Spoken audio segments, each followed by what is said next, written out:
한국에서 60세 이상 어르신의 약 45%가 밤에 다리에 쥐가 난 경험이 있다고 말합니다. 하지만 많은 분들은 나이가 들면 원래 그런 거지 하며 대수롭지 않게 넘기십니다. 그러나 이렇게 방치하면 평생 절뚝이며 살아갈 수도 있는 위험이 있습니다. 저는 노인의학 전문의로서 거의 50년 동안 한국 노인들의 질환을 연구하고 치료해 왔습니다. 그래서 오늘 드릴 말씀은 수많은 진료 경험에서 반복적으로 확인된 매우 현실적인 이야기입니다.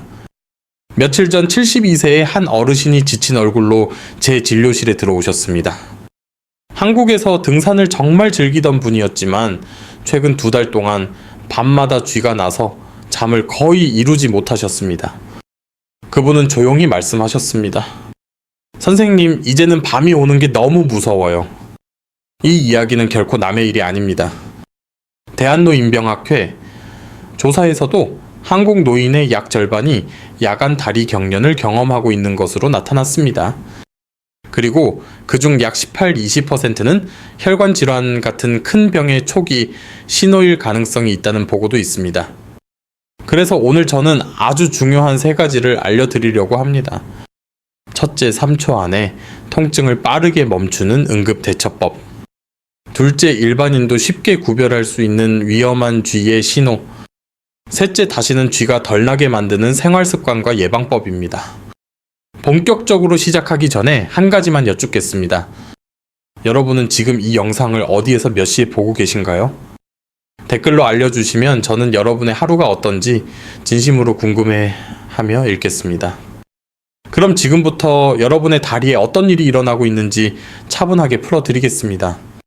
한국에서 밤에 다리에 쥐가 나는 어르신들의 절반 가까이가 가장 먼저 떠올리는 해결책은 마그네슘입니다. 하지만 대한신경근골격학회 보고에 따르면 야간 근육 경련의 주요 원인은 마그네슘 부족이 아니라 신경조절 기능의 불균형이 더 많다고 밝혀졌습니다. 그래서 마그네슘을 여러 개 드셔도 효과가 없는 경우가 흔합니다. 실제로 제가 진료했던 70대 한국 남성 환자 중 62%는 마그네슘을 꾸준히 복용했지만 증상 개선이 거의 없었습니다. 이분들 대부분은 TV나 인터넷에서 본 정보를 믿고 매일 영양제를 드셨지만 그 근본 원인은 전혀 다른 곳에 있었습니다. 또한 한국 노인의 53%가 쥐가 나면 종아리를 강하게 주물러 풀려고 한다고 대답했습니다. 하지만 한국재활의학회에서는 쥐가 난 근육을 강하게 마사지하면 회복이 더 늦어질 수 있다고 경고하고 있습니다.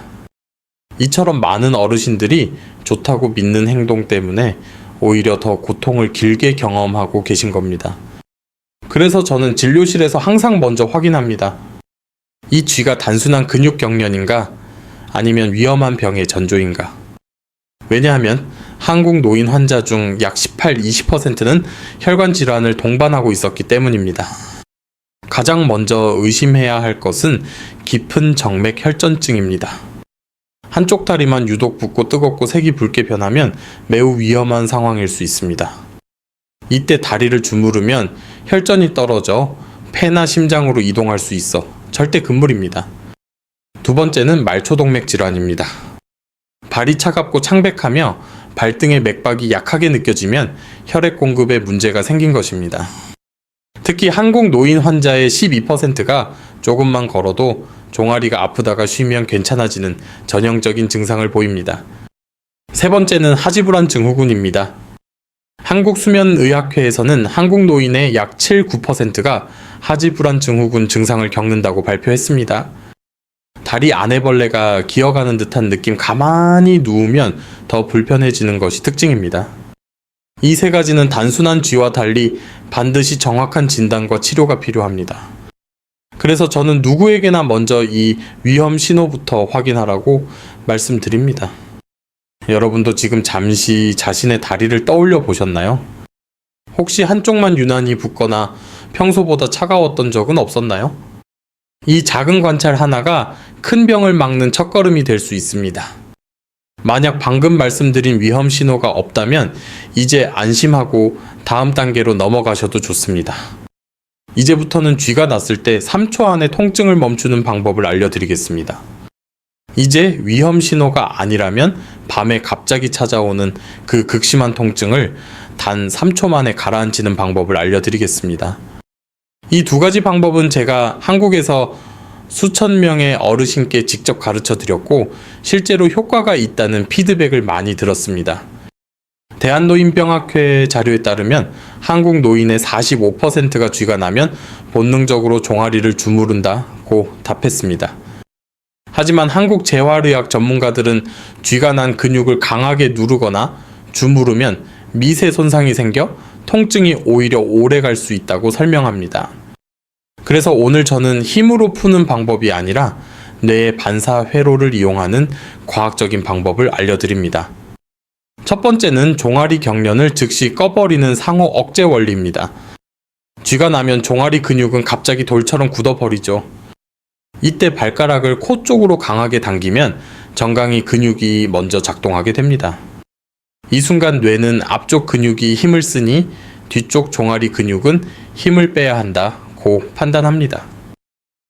한국재활의학회에서 시행한 소규모 임상에서도 이 방법이 83%의 환자에게 즉각적인 완화 효과를 보였다는 결과가 있습니다. 그러니 힘으로 주무를 필요 없이 발가락을 몸쪽으로 꺾는 것만으로도 경련이 빠르게 풀립니다. 배가 나와서 발이 잘 안 잡히는 분들도 걱정하지 마세요. 수건을 발바닥에 걸어 몸쪽으로 당기면 똑같은 효과가 납니다. 누워서 해도 되고 앉아서 해도 되고 편한 자세로 하시면 됩니다. 두 번째 방법은 너무 아파서 몸을 움직일 수 없을 때 쓰는 비상신호 차단법입니다. 바로 코와 입술 사이의 인중을 엄지와 검지로 강하게 눌러주는 것입니다. 인중은 신경이 밀집되어 있어 뇌에 강한 감각 자극을 전달하는 부위입니다. 한국응급의학 교과서에서도 이 부위를 통증 전환점으로 설명하며 급성 자극 시 통증 회로를 일시적으로 차단할 수 있다고 말합니다. 그래서 인중을 세게 누르는 순간 뇌는 다리의 극심한 통증 대신 인중의 자극을 우선적으로 인식합니다. 그 몇 초 사이에 종아리 경련이 자연스럽게 풀릴 시간을 벌게 되는 것이죠. 제가 진료한 어르신들 중 많은 분이 다음날 이렇게 말씀하셨습니다. 선생님, 어젯밤에 정말 3초 만에 쥐가 풀리더라고요. 이 말이 과장이 아닙니다. 반사회로를 이용하기 때문에 누구에게나 통하는 방법입니다. 이 두 가지 방법은 약도 필요 없고 파스도 필요 없으며 나이가 많아도 누구나 쉽게 적용할 수 있습니다. 오늘 밤 침대 머리맡에 수건 하나만 준비해 두시면 바로 실천하실 수 있습니다. 이제 여러분이 가장 궁금해하는 단계로 넘어가겠습니다. 그럼 어떻게 해야 앞으로 쥐가 덜 나게 만들 수 있을까요? 바로 다음 부분에서 한국 노인에게 특히 효과가 좋았던 생활 루틴을 알려드리겠습니다. 이제 많은 분들이 가장 궁금해 하시는 부분. 앞으로 쥐가 덜 나게 하려면 어떻게 해야 하나요? 이 질문에 대한 답을 차분히 드리겠습니다. 한국에서 시행된 국민건강영양조사에 따르면 60세 이상 어르신의 약 38%가 신경 비타민인 비타민 B군이 부족한 것으로 나타났습니다. 신경이 예민해지고 근육 신호 조절이 불안정해지면 야간 경련이 더 쉽게 생긴다는 보고도 있습니다. 그래서 저는 진료실에서 가장 먼저 비타민 B1과 B의 소유 상태를 확인합니다. 특히 한국 노인 영양조사에서는 해조류, 생선, 조개류 섭취가 적을수록 야간 경련 위험이 높아진다고 발표했습니다. 반대로 타우린이 풍부한 오징어, 문어, 조개류를 일주일에 2-3번 드신 어르신들은 경련 횟수가 유의하게 감소했습니다. 저에게 다시 찾아오신 분들 중 많은 분들이 오징어 국만 챙겨 먹어도 다리가 훨씬 편안하다고 말씀하셨습니다. 두 번째로 중요한 것은 잠자는 환경입니다. 한국보건의료연구원 자료에 따르면 한국 노인의 52%가 겨울철에 무거운 이불을 사용한다고 나옵니다. 문제는 무거운 이불이 밤새 발을 아래로 눌러 발끝이 자연스럽게 처지게 만든다는 점입니다. 발목이 아래로 꺾이는 이 족저굴곡 자세는 종아리 근육이 가장 짧아지고 팽팽해지는 자세입니다. 이 상태가 오래 유지되면 작은 자극에도 근육이 쉽게 경련을 일으킵니다. 그래서 저는 진료실에서 항상 가벼운 이불로 바꾸라고 권합니다. 또한 한국수면건강연구팀은 발목 아래에 작은 베개를 받치는 것만으로도 야간 근육 경련율이 감소한다고 발표했습니다. 발이 심장보다 조금만 높아져도 혈액순환이 좋아지고 종아리 근육의 긴장이 함께 줄어듭니다. 마지막으로 제가 가장 많이 권하는 습관은 취침 전 10분 스트레칭입니다. 국내 재활병원에서 진행한 연구에서는 취침 직전 종아리 스트레칭을 꾸준히 한 그룹이 한 달 후 경련 빈도가 평균 40% 감소했습니다. 특히 다리를 쭉 뻗고 발끝을 천천히 몸 쪽으로 당기는 동작이 가장 효과적이었습니다. 저에게 이렇게 말하는 어르신들이 많습니다. 선생님, 그냥 가벼운 이불로 바꾸고 발목 아래에 쿠션 하나 넣는 것만으로도 훨씬 덜 쥐가 나요. 비용도 들지 않고 누구나 쉽게 할 수 있는 변화가 이렇게 큰 차이를 만들 수 있습니다. 여러분도 오늘 밤부터 작은 루틴 하나를 실천해 보세요. 내일 아침 일어났을 때 다리가 한결 가벼워져 있을 겁니다. 그리고 이는 단순한 편안함이 아니라 혈관과 신경이 건강해지고 있다는 신호이기도 합니다. 한국에서 60세 이상 어르신의 약 68%가 고혈압약이나 고지혈증약을 복용하고 계십니다. 진료실에서 제가 매일 만나는 환자분들 대부분도 2가지 이상 약을 함께 드시고 계시죠. 그런데 많은 분들이 모르고 계신 사실이 하나 있습니다. 바로 이 약들 중 일부가 다리의 쥐를 더 자주 더 심하게 만들 수 있다는 점입니다. 대한심장학회의 보고에 따르면 한국 고령층에서 스타틴 계열 약물을 복용하는 분들 중 약 84%가 근육 통증이나 야간 경련을 경험한다고 합니다. 특히 한국인은 유전적으로 근육 내 대사 효소 활동이 낮아 같은 용량의 스타틴을 복용해도 부작용이 더 쉽게 나타날 수 있다는 연구 결과도 있습니다. 제가 진료한 70대 남성 환자분 중 한 분은 약을 시작한 지 2주 만에 쥐가 밤마다 찾아오기 시작했다고 하셨습니다. 또 다른 문제는 이뇨제입니다. 한국에서 신부전이나 고혈압으로 인해 이뇨제를 복용하는 노인은 전체의 40% 이상입니다. 이뇨제는 나트륨, 칼륨 같은 전해질을 빠르게 빠져나가게 만드는데 이 균형이 무너지면 근육은 쉽게 흥분 상태가 되어 새벽에 경련이 잘 생깁니다. 한 76세 여성 환자분은 이뇨제 용량을 늘린 뒤부터 새벽마다 종아리가 터질 듯이 아프다고 호소하셨습니다. 하지만 가장 중요한 것은 그렇다고 약을 마음대로 줄이거나 끊으면 절대 안 된다는 점입니다. 실제로 한국의 한 연구에서는 노인이 스스로 혈압약을 중단했을 때 심혈관 사건 위험이 2배 이상 증가했다고 보고했습니다. 그래서 저는 항상 약이 문제일 가능성은 있지만 해결은 반드시 담당 의사와 함께 해야 한다고 말씀드립니다. 약 때문에 생긴 쥐인지 확인하는 가장 좋은 방법은 증상이 언제 시작되었는지를 살피는 것입니다. 약을 바꾼 직후, 용량을 늘린 직후 또는 이뇨제를 새로 시작한 직후라면 원인 가능성이 매우 높습니다. 이럴 때 약을 조정하면 놀라울 정도로 빠르게 좋아지는 경우가 많습니다. 저는 환자분들께 항상 이렇게 말합니다. 어르신 쥐가 나는 것은 몸이 넘어서기 힘든 신호를 보내는 것일 뿐 절대로 평생 참고 살아야 하는 증상이 아닙니다. 약을 적절하게 조절하고 부족한 전해질을 보충하면 밤마다 괴롭히던 통증도 훨씬 빨리 사라집니다. 많은 어르신들이 이렇게 물어보십니다. 선생님, 왜 저는 항상 새벽에만 쥐가 나나요? 저는 이 질문을 들을 때마다 우리 몸의 생체 리듬을 설명해 드립니다. 한국수면의학회에서는 밤에 근육 경련이 더 잘 생기는 이유를 3가지로 정리합니다. 첫 번째는 혈류 변화입니다. 밤에 잠들면 다리 근육으로 흐르는 혈류량이 낮아지며 근육세포는 산소 공급이 줄어든 상태가 됩니다.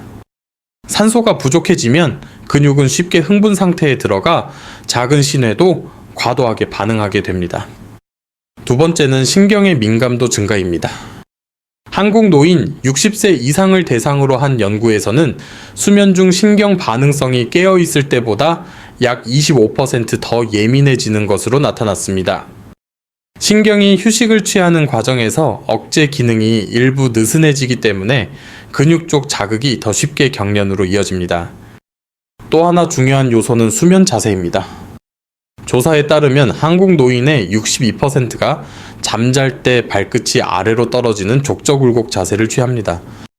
이 자세는 종아리 근육을 짧고 팽팽하게 유지시키는데 이 상태가 오래 지속되면 새벽 시간대 가장 작은 자극에도 경련이 유발됩니다. 제가 진료한 71세 남성 환자분도 항상 새벽 2, 3시에 쥐가 났다고 하셨습니다. 밤 동안 발이 이불 무게에 눌려 계속 아래로 떨어져 있었고 혈류가 줄어든 상태에서 근육이 극도로 예민해졌기 때문입니다. 이분은 이불을 가볍게 바꾸고 발목 아래에 작은 베개를 받친 후 쥐가 나던 빈도가 절반 이하로 줄었습니다. 흥미로운 사실은 한국수면연구팀의 분석에서 새벽 2, 4시는 혈압과 천이 가장 낮아지는 시간이라는 것입니다. 근육 온도가 낮아지면 유연성이 줄어들고 경련이 발생할 가능성은 더욱 높아집니다. 그래서 대부분의 야간 경련이 이 시간대에 집중되는 것입니다. 즉 밤이어서가 아니라 혈류신경 자세천이라는 4가지 요소가 한꺼번에 작용해 경련을 일으키는 것입니다. 이 원리를 이해하면 왜 낮에는 괜찮은데 밤에는 쥐가 잘 나는지 명확하게 이해되실 겁니다. 한국의 60세 이상 어르신들을 대상으로 진행된 한 연구에서 무려 72%가 쥐가 나기 전에 나타나는 미세한 신호를 전혀 인지하지 못한다고 답했습니다. 하지만 저는 진료실에서 수많은 환자분을 만나며 한 가지 확실한 사실을 알게 되었습니다. 우리 몸은 절대 갑자기 경련을 일으키지 않는다는 것입니다.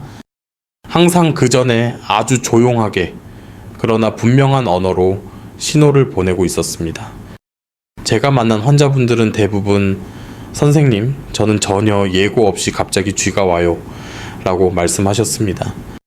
그러나 자세히 이야기를 나누다 보면 거의 모든 분이 그 전에 몇 초 동안 혹은 몇 분 동안 특이한 느낌을 경험하고 계셨습니다. 한 68세 어르신은 생각해보니 쥐가 나기 전에 종아리 안쪽이 천천히 조여드는 느낌이 있었다고 하셨습니다.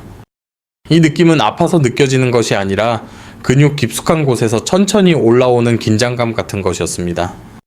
한국재활의학회 자료에 따르면 이처럼 종아리가 안쪽에서 조여드는 느낌은 실제 경련이 오기 약 30초 전에 가장 흔하게 나타나는 전조 신호라고 합니다. 근육과 신경 사이의 신호 전달이 잠시 불안정해지는 초기 단계에서 이런 느낌이 나타나며 이때 발을 몸쪽으로 당겨주면 경련이 시작되기 전에 막을 수 있다는 연구도 있습니다. 또 다른 전조 신호는 발가락이 미세하게 떨리거나 저절로 말려 들어가는 움직임입니다. 한 74세의 여성 환자분은 새벽에 쥐가 나기 직전에 발가락이 갑자기 안으로 말리는 느낌이 든다고 말씀하셨습니다. 이것은 신경이 과흥분 상태에 들어갔음을 의미하는데 이 단계에서 빠르게 발목을 뒤로 당기면 대부분의 경련을 차단할 수 있습니다. 한국수면의학회에서는 수면 중 신경 민감도가 깨어있을 때보다 약 25% 정도 증가한다고 설명합니다. 이 때문에 낮에는 아무렇지 않던 작은 신호가 밤에는 더 크게 느껴지고 근육이 조금만 긴장해도 경련으로 이어지기 쉬워지는 것입니다. 그래서 전조 신호는 낮보다 밤에 더 쉽게 감지되며 그 강도도 조금 더 뚜렷합니다. 전조 신호는 때때로 통증이 아니라 감각의 변화로 나타나기도 합니다. 예를 들어 종아리 피부가 갑자기 따끔하거나 전기가 지나가는 듯한 느낌이 순간적으로 스치기도 합니다. 한 연구에서는 이러한 자극이 실제 경련이 오기 약 5초 전부터 나타난다고 밝혔습니다. 신경과 근육 사이의 미세한 조절 기능이 불안정해지면서 신호가 튀는 현상입니다. 제가 진료한 환자 중 71세 남성분이 계셨습니다. 이분은 매일 새벽 3시 전후로 쥐 때문에 자주 깼습니다. 그런데 전조 신호에 대해 설명해 드렸더니 다음 방문 때 선생님 종아리가 살짝 당기는 느낌만 와도 바로 발끝을 몸쪽으로 당깁니다. 라고 말씀하셨습니다. 그 결과 한 달 뒤 경련 횟수가 70% 가까이 줄어 있었습니다. 전조 신호를 알아차리는 가장 좋은 방법은 자신의 다리 감각을 의식적으로 관찰하는 것입니다. 처음에는 아주 미세해서 구별하기 어렵지만 두세 번만 경험하면 패턴이 명확해집니다. 몸은 늘 우리에게 말하고 있습니다. 우리가 그 언어를 이해하기 시작하는 순간 밤을 지배하는 것은 통증이 아니라 바로 여러분 자신이 됩니다. 전조 신호는 결코 특별한 것이 아닙니다. 그저 우리가 그동안 무심히 지나쳤던 작은 변화일 뿐입니다. 하지만 그 작은 변화를 알아보는 순간 통증으로부터 자신을 지킬 수 있는 가장 강력한 도구를 손에 넣게 됩니다. 한국의 고령층 건강조사 자료를 보면 매우 흥미로운 사실이 있습니다. 60세 이상 어르신들은 하루 동안 권장되는 수분 섭취량의 약 58-62%만 섭취한다고 합니다. 물을 적게 마시는 이유는 대부분 같습니다. 물을 많이 마시면 밤에 자꾸 화장실을 가야 해서요. 그러나 이 습관이 오히려 야간 경련을 유발하는 중요한 원인이 될 수 있습니다. 수분이 부족하면 근육세포 안에 전해질 균형이 흔들리게 됩니다. 한국신장학회에서는 탈수 상태가 근육 흥분도를 증가시켜 경련 위험을 높인다고 발표했습니다. 즉, 낮 동안 충분히 마시지 않은 물이 새벽에 통증으로 이어지는 것입니다. 그 다음으로 큰 요소는 스트레스입니다. 한국보건사회연구원의 보고에 따르면 65세 이상 노인의 48%가 일상 스트레스를 높음 이상으로 평가했습니다. 스트레스 호르몬인 코르티솔은 신경을 더 민감하게 만들어 작은 자극에도 근육이 과도하게 반응하도록 만듭니다. 이 때문에 스트레스가 많은 기간에는 쥐가 더 자주 더 강하게 나타납니다. 저는 스트레스와 쥐의 상관관계를 보여주는 실제 사례를 종종 경험합니다. 73세 남성 환자분은 가족 문제로 심한 스트레스를 겪던 시기에 새벽 쥐가 거의 매일 찾아왔다고 하셨습니다. 종아리가 갑자기 긴장되거나 발가락이 살짝 떨리는 느낌이 자주 왔다고 말씀하셨습니다. 심호흡 훈련과 가벼운 산책을 꾸준히 시행한 후 한 달 뒤 경련 빈도가 절반 이하로 떨어졌습니다. 또 하나 중요한 요소는 활동량입니다.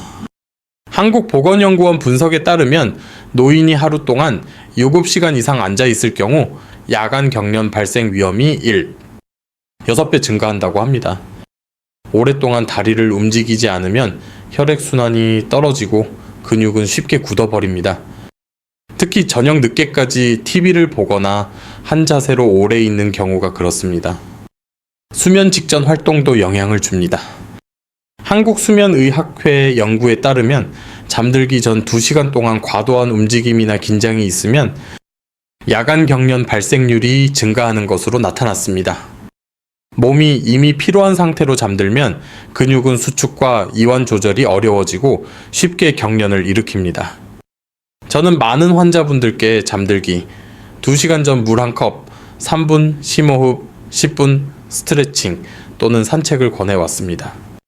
이 작은 루틴만으로도 신경의 흥분도가 낮아지고 근육의 긴장이 훨씬 부드러워집니다. 실제로 이 루틴을 실천한 환자들 중 다수는 2-3주 후에 경련 빈도가 뚜렷하게 감소했습니다. 우리 몸은 항상 균형을 원합니다. 조금 더 마시고, 조금 더 움직이고, 조금 더 쉬어주는 것. 이 작은 변화들은 근육이 다시 안정된 리듬을 찾는 데 큰 도움이 됩니다. 밤마다 반복되던 경련이 줄어드는 이유는 결국 몸이 그 균형을 되찾기 때문입니다. 오늘 제가 드린 말씀은 단순한 지식이 아니라 수십 년 동안 한국의 어르신들을 진료하며 직접 확인한 사실들입니다. 야간쥐는 누구에게나 올 수 있지만 누구나 스스로 조절하고 완화시킬 수 있는 문제이기도 합니다. 여러분의 다리는 결코 갑자기 아픈 것이 아닙니다. 몸은 항상 작은 신호를 보내고 우리가 그 신호를 이해하기만 하면 밤의 통증도 더 이상 두려운 대상이 아닙니다. 오늘 알려드린 전조신호 3초 응급 대처법 그리고 생활습관의 작은 변화들은 여러분의 밤을 훨씬 편안하게 만들어줄 것입니다. 하지만 이 영상은 의학적 진단을 대신할 수 없습니다. 만약 한쪽 다리에 붓기, 열감, 피부 색변화, 발등 맥박 저하 같은 위험 신호가 있다면 반드시 병원을 찾아 정확한 검사를 받으셔야 합니다.